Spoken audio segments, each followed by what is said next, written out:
Abra.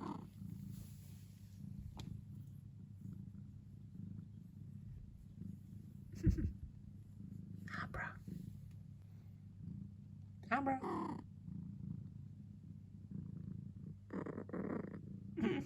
You're so cute. Hello, Kami. You finally came out? No, hiding. Hiding away. Hiding away. Hi. Who's my little shy princess?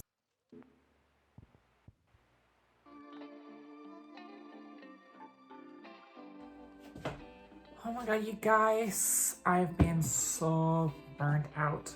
It's unreal. Like, look at these dark circles, and I don't even know what's going on with my hair. I'm just like pulling I don't know, just look up like this. It's actually not that bad, it's kind of a vibe. But yeah, I've kind of been a little burnt out, to be honest. Got my tea here, and as usual, in my cat mug. And I just thought I had to drag my, sorry bum and make this video because it's been long overdue. But let's start off and put some makeup on this face because the face is not facing, it's not giving. This time I came prepared. I've got a mirror here with me because last time I did my makeup without a mirror. Stupidly, ended up with really streaky kind of makeup all over my face, which looked really funny. So yeah, I've got a mirror reel today, so it's probably gonna turn out slightly better. I know most of you guys came here because you're already familiar with my story and you've seen me on 90 Days Fiancé. For those that don't, let's do some introductions. My name is Cleo, I'm transgender, and I am neurodivergent, autistic, ADHD, PTSD, anxiety, all of that.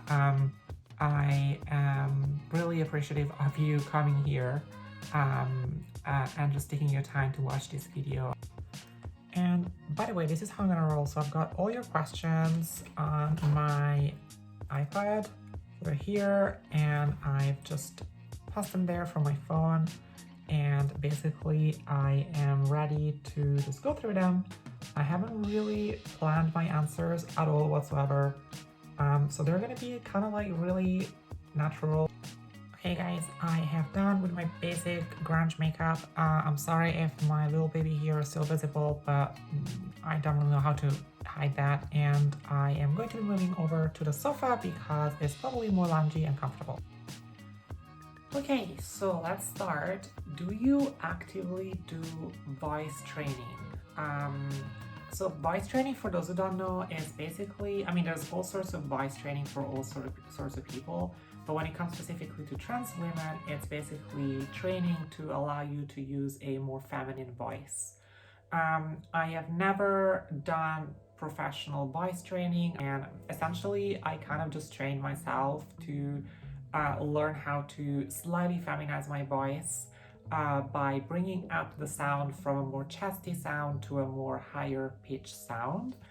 If you're planning on doing voice training, don't do what I did, which is like self-training, but actually go to a specialist voice trainer if you can afford it, or really watch some specialists' videos on YouTube. There's plenty of those, because what I have done by literally just self-training is actually severely damaging my vocal cords. And that's why my voice sounds extremely ASCII and I have a chronic vocal fry. So like if you can hear my chronic vocal fry, which is almost sounds like I always have this frying sound in my throat, it's because I have damaged my voice by not doing voice training. So I hope that answers your questions and explains why it's really important to do it correctly if you want to feminize your voice. Would you ever date someone who has never dated another trans person again? I guess I can see why people ask that question, and I'm not sure how to answer this without, kind of giving away too much about things that haven't been shown on the show yet. But I would never be close to date somebody based on their dating history. Just put this out there. If somebody told me they are bisexual, I would be okay dating them as long as I have feelings for them. If somebody said they were just straight, totally straight, and only attracted to cisgender women, however, they happened to find me really attractive, and I was the first trans woman they ever dated, I would date somebody like that too. I would never let the history, somebody's dating history, prevent me from dating them. At what age did you start talking as a child? My daughter is on the spectrum. Love ya. So thank you so much for this question. My mom was, present on my assessment, and obviously she provided my growing up history to the clinician. But as far as I know, I think I started talking quite early, and I was extremely verbal in the sense that I had a really, really scaringly rich vocabulary since a young age, probably like a year and a half. My mom tells me that she remembers me saying words that most kids weren't even able to know or pronounce, and I didn't necessarily always understand the context, but I would say things like music recorder, or I don't know, just jazz music, really ultra specific, or really scientific names of animals. So I would say extremely intricate words way sooner, and that's something that a lot of people don't know about autism, that a lot of autistic people tend to be hyperverbal. So there's several ways to approach a diagnosis. From my understanding, some autistic kids do not develop speaking for a very long time, and they're very delayed in speaking, and others develop it sooner, or they're way more able to use intricate vocabulary before the time. So that was my case. I hope that answers your question. Favorite comic book character? I'm not really a huge fan of comic books. So sorry if this disappoints you. I am more of a manga reader. I am a huge manga reader, and I have a lot of favorite characters, but one of my favorite characters that I can think of is probably Cleo from the manga Hunter x Hunter. And I just relate to when Cleo sees God as his light and his sun. Bro, that hits hard. Dude, it's just deep, and I could totally relate and appreciate to Cleo in how it feels that somebody else's outside of him is his own son. That's how I feel a lot of the time, and I'm getting all choked up now, so I'm gonna stop. When were you first diagnosed as having autism? At first a diagnosis of being ADHD when I was a teenager, but I only had a autism diagnosis in my 20s. So it was in my second half of my 20s. And it's really helped a lot, because I feel like the ADHD diagnosis covered up to a certain amount, but it didn't really cover a lot. And that's the case with a lot of autistic women, or autistic people that belong to marginalized groups of any type. They tend to get the diagnosis a lot later in life. And often that's linked to the fact that a lot of autistic people are really high masking in society, and really, overwhelmed and sort of exhausted, and not necessarily doing their best in their private lives. And that's how it really manifested for me a lot. I was kind of having a rough time. I was having chronic fatigue. I was struggling to socialize. I was really kind of having a mental health crisis, and I ended up being diagnosed, referred to the autism clinic. Have you ever lived in other countries besides Italy and England? Nope, I have never lived in any other countries aside from Italy and England. So another question that I got a lot of this, and is, I love your style, where do you get your clothes, where do you like shopping? And a lot of people ask me, how did I define my style? A lot of my clothes is secondhand. This one is a secondhand clothes that I got thrifted in Italy, and I actually dyed this in color. So this used to be white, but I dyed it with a natural brown dye. So a lot of my clothes is secondhand, vintage, and I go shopping a lot in Portobello Market. I go shopping in Brick Lane, around London, and just generally speaking, charity shops all around wherever I live. Also, some of my clothes is just high street. because I can afford, eye straight. It's easier for me to afford eye straight, so I know it's not the best. But I don't think that you necessarily need to spend a whole lot of money in order to have a cool style. I think that you need to identify, first of all, what works for your body type and your facial shape. Another thing that helps is to also identify which decades work best for you. In my case, for example, I think the 90s work really well for me, the 60s, miniskirts, A-line, the 70s, and some elements of the thousands too. And so I tend to kind of get inspiration from those decades and just look at photos from those decades. So these are some of my key tips for now, but I have a lot more and I will make some videos about those. Favorite band. Okay, so this is another thing that I really think I should be making a specific video about because music is so important to me and I have so many bands and so many artists that I love. And I think condensing everything in one answer would be kind of crazy and nearly impossible. But obviously I love Mazzy Star, I love Nirvana. Lana Del Rey is a huge inspiration for me in terms of her lyrics, lyricism and music. I love Melanie Martinez. I love Bob Dylan. I love Jim Morrison. I love Jeff Buckley. I love Ethel Cain. I love Phoebe Bridgers. I love Florence and the Machine. I just love music so much. AJ Cook, in terms of electronic music, Sophie, Grimes. There's literally so many artists that I love and respect. I don't think I would have made it this far if I didn't have music. And I will make a specific video about my music taste and all the music I love, because it seems that a lot of you resonate a lot with my music taste, which is really funny because I don't really know anyone in real life that has my same taste in music, and all my friends find my music really depressing. So the fact that you guys can relate and love the same artist is so amazing and empowering for me, and I really want to kind of focus on that a lot. How did it feel to be rejected on camera to such a big audience? I don't know, you guys. I don't really feel like I was rejected on camera.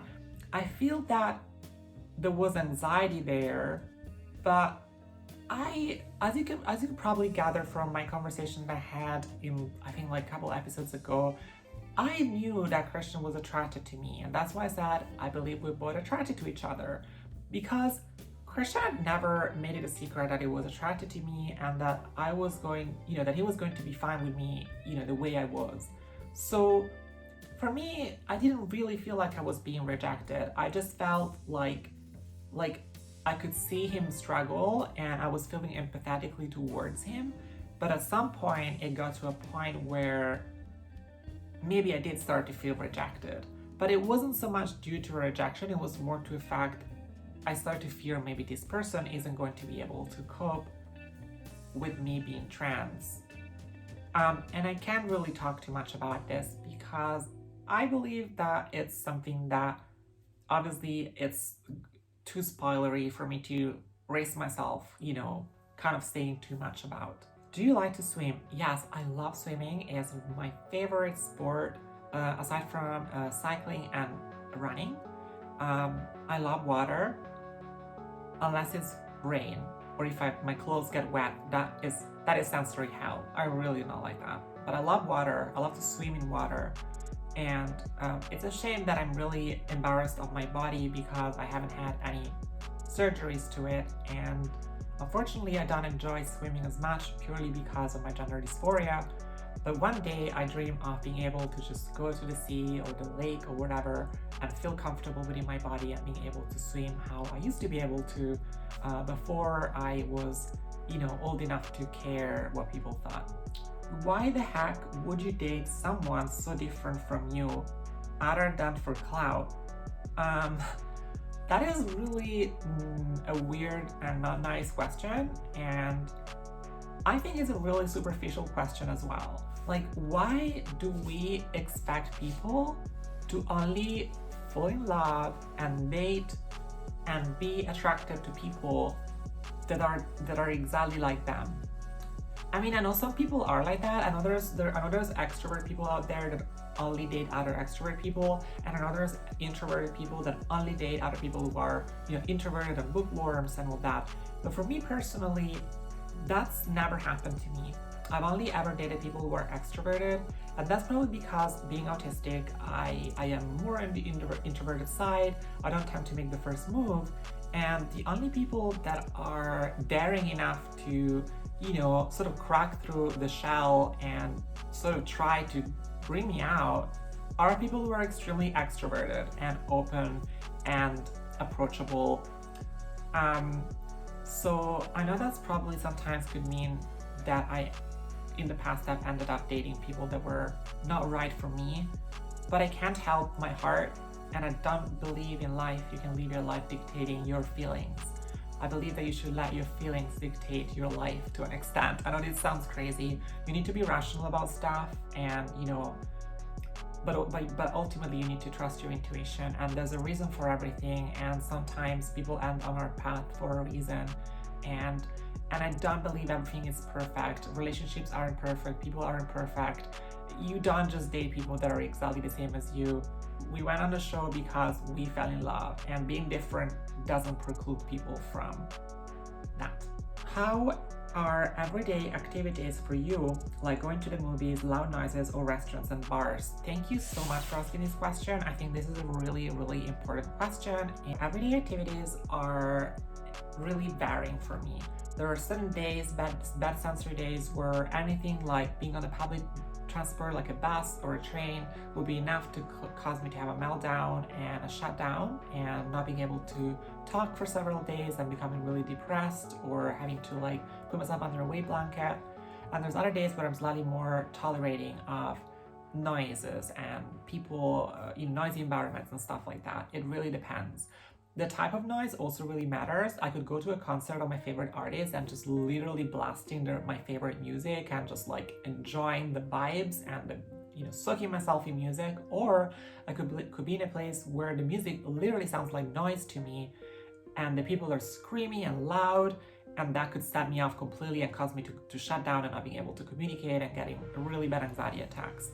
In terms of like certain noises like motorbikes or thunderstorms or really loud cars, those things always set me off and always cause me to, have a bit of a meltdown. And that's really unchanged. That's why I wear, noise protecting or noise canceling headphones most of the time whenever I'm out and about. And regarding places like bars, again, it really depends. If it's a really airy bar with a lot of space, you can move around, and as I said, people aren't loud or anything, I can be fine there. If it's a really cramped, claustrophobic, loud bar where all I can hear is chatter, that could be just nearly impossible for me to stay there for a long time. Sometimes I can find it even hard to go and do my grocery shopping. I could get such bad anxiety that I might not be able to leave the house on certain days for like an entire day or two. And there's other days where I can go to the supermarket as long as I've got my headphones on, and I'm fine. So autism isn't linear, and it is a spectrum, and also the way it affects people isn't linear either. And autistic people have huge spikes of ability and disability. We could be extremely skilled and talented in something and really high masking in certain contexts, and then suddenly being really low masking and really struggling in other contexts. It is a really complex disability to understand, and I am really grateful for all the people in the community that are spreading awareness and making it easier for people to get us. Do you play video games? What's your favorite video game? Yes, I play video games. Again, I will make a video specifically about this because a lot of you are really into video games. But my favorite video game of all time, I can't just pick one, but it would be Final Fantasy IX, Kingdom Hearts 1, and probably Spyro the Dragon. What's your Enneagram and Myers-Briggs personality type? So my Myers-Briggs personality type is, drumroll, is that how you say it? Anyway, obviously, if it wasn't clear enough, I'm an INFJ. I don't know whether that surprises anybody, but I've done the test multiple times, and every single time I've come out as an INFJ. So my Enneagram type is, unsurprisingly, number 6, the loyalist. with a wing in 5, The Investigator. Do you watch the show now that it airs? I could not watch myself on TV. I thought I was never ever going to be able to watch myself on the show, but the weirdest thing of it all is that once you filmed it in real life, watching clips of yourself, it's cringe, but it doesn't feel like you're watching yourself on TV. It feels like you're watching a memory, like you're outside watching a memory of something that happened in your life. You know when you have reliving memories in your head? And this exactly feels like reliving a memory, but it's somewhat, instead of being projected in your mind, is on a screen. So I don't really realize or comprehend that that's me on TV. To me, it's just a memory. So these are some of the questions that you guys asked. I know there's probably a lot more, but I don't want to make like an hour-long video, and I want to keep some of them for a separate video later on. If you enjoyed this video and you're looking forward to my future videos, feel free to subscribe. That would really help me, and also help me being able to produce more content going forward. If you've gone through the whole long video, I thank you so much. I just can't begin to, I can't even begin to explain how much this matters to me. Each and every one of you literally matters so much to me, and I just want to say thank you from the bottom of my heart. I never thought I was relatable in my entire life. I could hardly find anyone I related to, and I never thought I was relatable. So for other people to say the opposite, it's been just incredible and eye-opening. And there's a lot of us out there, and our stories deserve to be told, and thank you for uplifting mine. And thank you so much for watching the entire video. I wish you all a wonderful day, yeah, day, night, whatever the time it is right there, and I'll see you all on my next video. Thank you so much.